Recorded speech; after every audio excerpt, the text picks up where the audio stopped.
नमस्कार दोस्तों, मैं नवनीत एक बार फिर से आपका स्वागत करता हूं मेरे YouTube चैनल मेडिसिनोलॉजी में। फ्रेंड, आज की इस वीडियो में हम टेजल नाम की एक मेडिसिन आती है जो कि मेनली इरेक्टाइल डिस्फंक्शन के केस में इस्तेमाल की जाती है। और ये जो टेजल नाम की मेडिसिन है ये डॉक्टरों द्वारा बहुत ज़्यादा प्रेस्क्राइब की जाती है। तो मेरे कुछ YouTube फ्रेंड्स ने इसकी पूरी जानकारी के लिए मुझसे बोला था। आज की इस वीडियो में हम टेजल मेडिसिन के बारे में पूरी डिटेल में बात करेंगे। इसको डॉक्टर जो है किस डोज में लिखते हैं, कितने दिनों तक लिखते हैं, कौन सी बीमारी में ये जो मेडिसिन है वो लिखी जाती है, क्या ये मेडिसिन औरतों के लिए भी बनाई गई है, इसका इस्तेमाल इरेक्टाइल डिस्फंक्शन के अलावा और कहाँ कहाँ पर किया जाता है, क्या इसका कोई साइड इफेक्ट है और किन लोगों को इस दवा का इस्तेमाल नहीं करना चाहिए। तो आज के इस वीडियो में हम इन्हीं सारी चीजों को लेकर डिटेल में बात करेंगे। और फ्रेंड, एक बार फिर से आपसे वही रिक्वेस्ट है, चैनल पर पहली बार आए हैं तो चैनल को सब्सक्राइब करना ना भूलें। मुझे पता है आपको मेरी ये वीडियो पसंद आती है, तो आप इसको अपने फ्रेंड के साथ भी शेयर कर सकते हैं। चलिए शुरू करते हैं।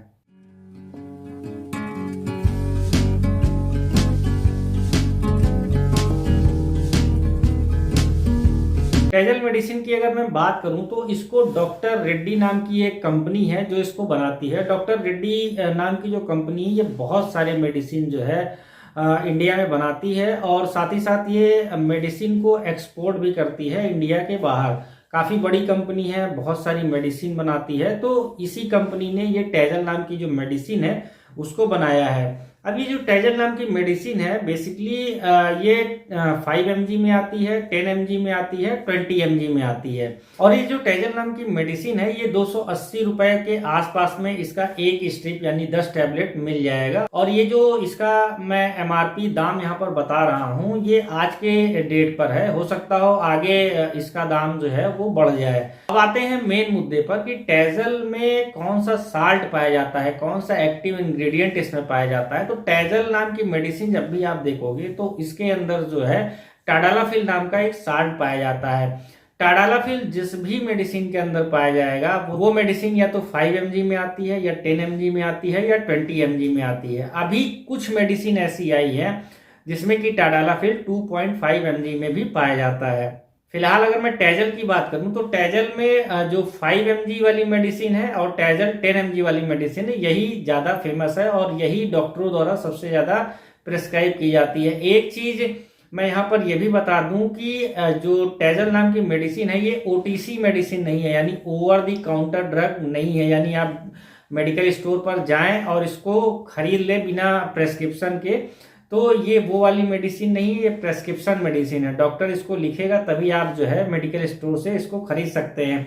पर इंडियन मार्केट में हम भी जानते हैं कि ये है तो प्रेस्क्रिप्शन मेडिसिन, लेकिन ये मेडिसिन आपको बहुत सारे मेडिकल स्टोर पर बिना किसी प्रेस्क्रिप्शन के आसानी से मिल जाएंगे। अगर मैं कुछ एग्जाम्पल की बात करूं तो टेजल की जगह आप मेगालिस भी ले सकते हो। मेगालिस जो है उसमें भी टाडालाफिल पाया जाता है, बहुत ज्यादा फेमस है और आसानी से आपको मेडिकल स्टोर पर मिल जाएगा। इसके अलावा सियालिस नाम की एक मेडिसिन आती है उसमें भी टाडालाफिल पाया जाता है, बहुत ज्यादा फेमस है। चलिए हम इन सारी चीजों को लेकर अब ज्यादा और चर्चा नहीं करते हैं, हम चलते हैं टेजल नाम की मेडिसिन को लेकर। तो जैसा मैंने बताया टेजल के अंदर जो है वो टाडालाफिल पाया जाता है। बेसिकली टाडालाफिल क्या होता है, ये PDE5 इनहिबिटर्स होता है। PDE5 इनहिबिटर्स का मतलब होता है फास्फोडाइस्ट्रेज इनहिबिटर्स। अब यहाँ पर हम ये बात कर लेते हैं कि ये जो टेजल नाम की मेडिसिन है उसका इस्तेमाल कहाँ कहाँ पर किया जाता है। जैसा कि मैंने वीडियो में पहले ही बता दिया कि टेजल नाम की जो मेडिसिन है उसका सबसे ज्यादा इस्तेमाल जो है इरेक्टाइल डिस्फंक्शन के केस में किया जाता है। कुछ लोग इसको इम्पोटेंसी भी बोलते हैं, कुछ लोग इसको नपुंसकता भी बोलते हैं। बहुत सारे जो नौजवान पुरुष है जिनको इरेक्टाइल डिस्फंक्शन की प्रॉब्लम है एक्चुअली में वो ये जानते ही नहीं कि इरेक्टाइल डिस्फंक्शन होता क्या है। तो ऐसे लोग जिनको इरेक्टाइल डिस्फंक्शन के बारे में पता नहीं है उनको मैं ये बता दूं कि बहुत सारे पुरुष ऐसे होते हैं जब वो सेक्सुअली अराउज्ड होते हैं, यानी जब वो उत्तेजित होते हैं, उस समय जो उनका पेनिस होता है, जो लिंग होता है, उसमें सही से तनाव नहीं आता, सही से कड़ापन नहीं आता, सही से उसमें फुलाव नहीं आता। ऐसे में जब वो अपने सेक्स पार्टनर के साथ में सेक्स करते हैं तो उसके पार्टनर को भी इंजॉयमेंट नहीं मिलती और उनको खुद को भी किसी भी तरह का इंजॉयमेंट नहीं मिलता। ऐसे में होता क्या है कि जो दोनों पार्टनर हैं वो सेटिस्फाई नहीं हो पाते हैं। इस तरह की किसी भी पुरुष को प्रॉब्लम है तो इस चीज को इरेक्टाइल डिस्फंक्शन या नपुंसकता बोलते हैं। कभी कभी ऐसा भी होता है कि कई सारे पुरुष जब सेक्सुअली अराउज्ड होते हैं, जब वो उत्तेजित होते हैं और अपने पार्टनर के साथ में सेक्स परफॉर्म करने जा रहे होते हैं, तो उस समय उनका जो पेनिस होता है, जो उनका लिंग होता है, उसमें अच्छा खासा कड़ापन आता है, तनाव आता है, फुलाव आता है, खड़ा होता है उनका पेनिस अच्छी तरीके से। लेकिन जैसे ही वो पुरुष अपना जो पेनिस है वो फीमेल पार्टनर की वजाइना में इंटर करते हैं, थोड़े ही सेकंड होते हैं, उनका जो पेनिस होता है उसमें इरेक्शन चला जाता है, उसमें तनाव चला जाता है, उसमें फुलाव कम हो जाता है, वो ढीला पड़ जाता है। तो इस चीज को भी इरेक्टाइल डिस्फंक्शन की कैटेगरी में रखा गया है। तो ऐसे पुरुषों को जिनको इरेक्टाइल डिस्फंक्शन की प्रॉब्लम है, डॉक्टर उनको टाडालाफिल या टैजल नाम की मेडिसिन को लिखते हैं। और 90 से 95% केसेस में जो टैजल नाम की मेडिसिन है वो इरेक्टाइल डिस्फंक्शन के केस में ही लिखी जाती है। लेकिन ये जो टैजल नाम की मेडिसिन है या जिस भी मेडिसिन के अंदर टाडालाफिल पाया जाता है, वो केवल और केवल इरेक्टाइल डिस्फंक्शन की ही प्रॉब्लम को दूर नहीं करती, बल्कि एक और प्रॉब्लम पुरुषों में होती है। ज्यादातर ये जो प्रॉब्लम मैं बताने जा रहा हूँ, ये खासकर जो ओल्ड एज मेन होते हैं उनमें ज्यादातर ये प्रॉब्लम होती है। और इस प्रॉब्लम को बीपीएच यानी बेनाइन प्रोस्टेटिक हाइपरप्लेसिया बोलते हैं। बेसिकली इसमें क्या होता है कि अगर आप अपने यूरिन सिस्टम को देखेंगे, किसी भी मेल की यूरिन सिस्टम को देखेंगे, मूत्रमार्ग को देखेंगे, तो उसमें एक प्रोस्टेट ग्लैंड पाई जाती है। तो जनरली जब ओल्ड एज होती है या कभी कभी कुछ जो नौजवान पुरुष होते हैं उनमें भी जो प्रोस्टेट ग्लैंड होती है वो इनलार्ज हो जाती है, बड़ी हो जाती है अपने नॉर्मल साइज से। तो ऐसे में क्या होता है कि पुरुषों को फिर यूरिनेशन करने में, उनको पेशाब करने में जो है दिक्कत आती है, उनका पेशाब जो है सही से होता नहीं है। और अगर पेशाब किसी भी पुरुष का सही से नहीं होगा तो उनको और भी तरह के इन्फेक्शन होने के बहुत ज्यादा चांसेस होते हैं। तो जिन पुरुषों में प्रोस्टेट इनलार्जमेंट की भी प्रॉब्लम है वहां पर भी डॉक्टर जो है टाडालाफिल मेडिसिन का इस्तेमाल करते हैं। इसके अलावा एक बीमारी और है जिसको पीएएच यानी पल्मोनरी आर्टेरियल हाइपरटेंशन बोलते हैं। इस बीमारी में जनरली क्या होता है कि बीपी हाई होता है, तो उसको भी लो करने के लिए इस मेडिसिन का इस्तेमाल किया जाता है। अब बात कर लेते हैं ये जो 3 तरह की बीमारियां बताई हैं मैंने, उसमें ये दवा काम कैसे करती है। तो सबसे पहले हम इरेक्टाइल डिस्फंक्शन की बात कर लेते हैं, क्योंकि इस दवा का सबसे ज्यादा इस्तेमाल 90 से 95% इस्तेमाल इरेक्टाइल डिस्फंक्शन के केस में ही किया जाता है। अब इरेक्टाइल डिस्फंक्शन की डिटेल ऑलरेडी मैंने आपको बता दी। अब ये दवा काम कैसे करती है, तो जब भी कोई पुरुष इस दवा को लेगा तो लेने के आधे या 1 घंटे बाद पुरुषों की जो ब्लड वेसल्स होती हैं, जो शरीर की नसें होती हैं, वो डायलेट हो जाती हैं, चौड़ी हो जाती हैं। अब जब नसें डायलेट हो जाती हैं तो उसमें ब्लड का फ्लो बढ़ जाता है। ऐसे ही जो पेनिस वाला एरिया होता है वहां पर भी जो ब्लड वेसल्स पेनिस में गई होती हैं वो भी डायलेट हो जाती हैं, तो उनमें भी ब्लड का फ्लो बढ़ जाता है। और जब पेनिस में ब्लड का फ्लो बढ़ जाता है तो पुरुषों का जो पेनिस होता है वो हार्ड हो जाता है, उसमें इरेक्शन अच्छा आता है, उसमें कड़ापन अच्छा आता है, उसमें तनाव अच्छा आता है, उसमें फुलाव अच्छा आता है। तो जो पुरुष इरेक्टाइल डिस्फंक्शन की प्रॉब्लम से परेशान है, जब वो इस मेडिसिन का इस्तेमाल करते हैं सेक्स करने के आधे या 1 घंटे पहले, तो फिर वो अच्छी तरीके से सेक्स कर पाते हैं, उनका इरेक्शन डाउन नहीं होता। अब जो प्रोस्टेट इनलार्जमेंट की जो प्रॉब्लम होती है, जब ये दवा कोई पुरुष लेता है डॉक्टर के कहने पर, तो इस दवा को लेने के बाद जो पुरुषों का ब्लैडर होता है वो रिलैक्स हो जाता है। इसके अलावा जो प्रोस्टेट मसल्स होती हैं वो भी जो है रिलैक्स हो जाती हैं, जिससे जो इनलार्ज प्रोस्टेट है वो रिड्यूस हो जाता है। तो इस तरह से ये मेडिसिन जो है प्रोस्टेट इनलार्जमेंट में भी काम करती है। टैजल नाम की जो मेडिसिन है उसके तीसरे यूज की बात कर लेते हैं। तो जैसा मैंने वीडियो में पहले ही बताया कि ये पीएएच के केस में भी इसका इस्तेमाल किया जाता है, यानी पल्मोनरी आर्टेरियल हाइपरटेंशन।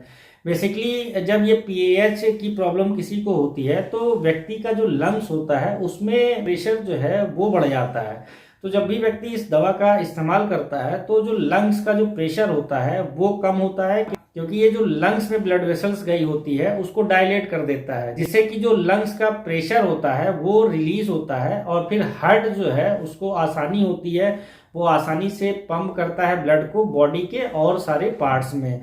तो वहां पर भी इस दवा का बहुत अच्छा खासा इस्तेमाल डॉक्टर द्वारा पेशेंट पर किया जाता है। अब टैजल नाम की मेडिसिन है, किस डोज में इस्तेमाल की जाती है और कैसे इस्तेमाल की जाती है इसकी भी बात कर लेते हैं। तो कुछ पुरुषों में इसकी 2.5 mg में ही बहुत अच्छा इफेक्ट आ जाता है। कुछ पुरुषों में जब 2.5 mg का इफेक्ट कम आता है तो वो पुरुष जो है 5 mg टाडालाफिल का इस्तेमाल करता है।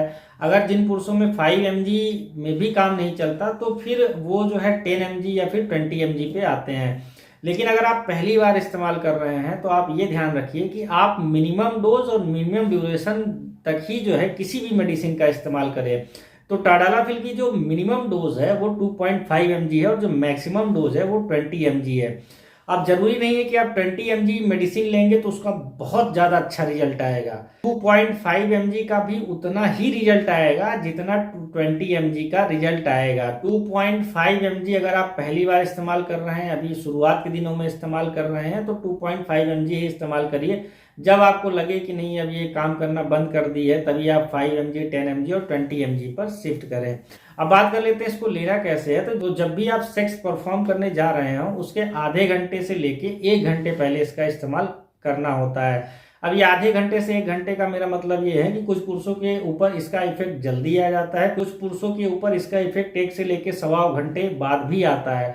तो हर आदमी का जो इंटरनल ऑर्गन है कितनी तेजी से काम कर रहा है, यही जो है डिसाइड करता है कि ये दवा किसी भी व्यक्ति के ऊपर कितनी तेजी से काम करेगी। अब एक चीज का यहाँ पर और ध्यान रखना है कि ये जो मेडिसिन है इसका असर 12 घंटे से लेके 36 घंटे तक बना रहता है। अगर कोई पुरुष इसको एक बार ले ले तो जब भी वो पुरुष सेक्सुअली अराउज्ड होगा, उत्तेजित होगा, ऐसी कोई चीज देखेगा या सेक्स परफॉर्म करने जा रहा होगा, जैसे ही उत्तेजित होगा उसके पेनिस में इरेक्शन आ जाएगा, कड़ापन आ जाएगा, तनाव आ जाएगा। तो ऐसे में पुरुषों में जो इरेक्शन है वो 12 घंटे से लेकर 36 घंटे तक बना रहता है। तो एक चीज का ध्यान रखिए, आपको दिन में इसको 2 टैबलेट नहीं लेनी है, आपको इस टैबलेट को वीकली लेना है। मतलब आप एक चीज समझिए कि ये रोज लेने वाली दवा तो नहीं है, वीकली टैबलेट इसको बोला जाता है। अब बात कर लेते हैं इसके कुछ साइड इफेक्ट्स की। तो ये जो मेडिसिन है PDE5 इनहिबिटर्स कैटेगरी की मेडिसिन होती है। तो इसके जो कॉमन साइड इफेक्ट होते हैं, इसको लेने के बाद बहुत सारे पुरुषों को हेडेक की प्रॉब्लम होती है, यानी उनका सर दर्द होने लगता है। इसके अलावा कुछ लोगों को बैक पेन की प्रॉब्लम होती है, कुछ लोगों को मसल पेन की प्रॉब्लम होती है, कुछ लोगों को नेजल कंजेशन होता है, यानी उनकी नाक जो है वो जाम हो जाती है, कुछ लोगों को हॉट फ्लैशेस की प्रॉब्लम होती है, यानी उनको इस दवा को खाने के बाद ना काफी गर्म गर्म सा लगता है। कुछ लोगों को इसको लेने के बाद इंडाइजेशन की प्रॉब्लम हो सकती है या उनके पेट में भी गड़बड़ी हो सकती है। लेकिन ये जितनी भी प्रॉब्लम है ये टेम्परेरी प्रॉब्लम होती है, ये दवा का असर जैसे ही खत्म होगा ये सारी प्रॉब्लम अपने आप खत्म हो जाती है। 2 चीजों का ध्यान रखना है कि अगर इस दवा को लेने के बाद आपको ब्लड विजन की प्रॉब्लम हो रही है और ये प्रॉब्लम हर बार हो रही है, तो फिर आपको इस दवा का इस्तेमाल दोबारा नहीं करना है, क्योंकि इसका साफ मतलब ये है कि ये दवा आपको केवल PDE5 को ही इनहिबिट नहीं कर रही, बल्कि PDE6 और PDE1 को भी अच्छा खासा इफेक्ट डाल रही है। ऐसे में अगर आप इस मेडिसिन का बार बार इस्तेमाल कर रहे हैं और ये प्रॉब्लम बार बार हो रही तो आपकी आंखें परमानेंट भी जा सकती हैं। दूसरा, जिन लोगों को लो BP की प्रॉब्लम है और वो इस दवा का इस्तेमाल कर ले रहे हैं, तो हो सकता हो उनको अचानक से चक्कर आ जाए, क्योंकि ये जो दवा है ये भी BP को लो करती है। ऑलरेडी उनको लो BP की प्रॉब्लम है, तो सिनर्जिस्टिक इफेक्ट आ जाएगा, जिससे व्यक्ति चक्कर खा के गिर सकता है, बेहोश हो सकता है, पता चला वो करने कुछ और गया है, हो कुछ और रहा है। अब एक सवाल जो बहुत सारे लोग ये भी पूछना चाहते हैं कि क्या टेजल का इस्तेमाल या जिस भी मेडिसिन के अंदर टाडालाफिल पाई जाती है उसका इस्तेमाल महिलाओं के ऊपर भी कर सकते हैं, महिलाओं को भी खिला सकते हैं चोरी से, चाय में मिला के, खाने में मिला के। भाई, महिलाओं के लिए ये दवा नहीं बनाई गई है। ये मेडिसिन पुरुषों में इरेक्टाइल डिस्फंक्शन की प्रॉब्लम होगी तभी ये दवा असर करेगी, महिलाओं के ऊपर इस दवा का कोई असर नहीं होगा। दूसरी बात, क्या ये दवा टाइमिंग पे भी असर डालती है? तो ये जो मेडिसिन है ये टाइमिंग के लिए नहीं है, इससे आपका इरेक्शन बढ़ेगा, आपके लिंग में तनाव अच्छा आएगा, कड़ापन आएगा, फुलाव आएगा, बट इससे टाइमिंग पे कोई असर नहीं आता। क्या इस मेडिसिन को अल्कोहल के साथ में इस्तेमाल कर सकते हैं? इस मेडिसिन को अल्कोहल के साथ में लेने से मना किया जाता है। इसलिए मना किया जाता है क्योंकि इस मेडिसिन को लेने के बाद BP जो है वो लो होता है, और कोई भी व्यक्ति जब वो अल्कोहल का इस्तेमाल करता है उस समय भी उसका BP जो है थोड़ा बहुत डाउन होता है। तो ऐसे में प्रॉब्लम हो सकती है कि उनको डिजीनेस यानी चक्कर आ जाए, वो गिर जाए। तो इस चीज़ को अवॉइड करने के लिए ये बोला जाता है कि आप अल्कोहल लेने के आधे 1 घंटे पहले या आधे 1 घंटे बाद इस मेडिसिन का इस्तेमाल कर लें। एक चीज का और ध्यान रखना है कि जिन पुरुषों को एंजाइना का कभी पेन हुआ है या उनको हार्ट से रिलेटेड प्रॉब्लम है, उन लोगों को बिना डॉक्टर की सलाह के इसका इस्तेमाल नहीं करना चाहिए। बहुत सारे पुरुष ऐसे हैं जिनको हार्ट की प्रॉब्लम्स होती है, उनको नाइट्रेट्स चलती है, या अल्फा ब्लॉकर वाली मेडिसिन चलती है, तो ऐसे पुरुष बिना डॉक्टर की सलाह के इसका इस्तेमाल ना करें। बहुत सारे मेल ऐसे होते हैं जिनको लीवर और किडनी की जो है लॉन्ग टर्म से दवाइयां चल रही होती हैं, तो वो भी पुरुष बिना डॉक्टर की सलाह के इस दवा का इस्तेमाल ना करें। अगर किसी पुरुष को रिसेंट में हार्ट अटैक आया है या स्ट्रोक की प्रॉब्लम हुई है, तो ऐसे जो मेल हैं वो भी बिना डॉक्टर की सलाह के इस मेडिसिन का इस्तेमाल ना करें। तो मेरे ख्याल से मैंने बहुत सारी चीजें कवर कर ली हैं अपनी इस वीडियो में, बट टेजल को लेकर कुछ और भी क्वेरी अगर आपके मन में चल रही हो तो आप मेरे कमेंट बॉक्स में कमेंट करके मुझसे पूछ सकते हैं। आपका बहुत बहुत धन्यवाद।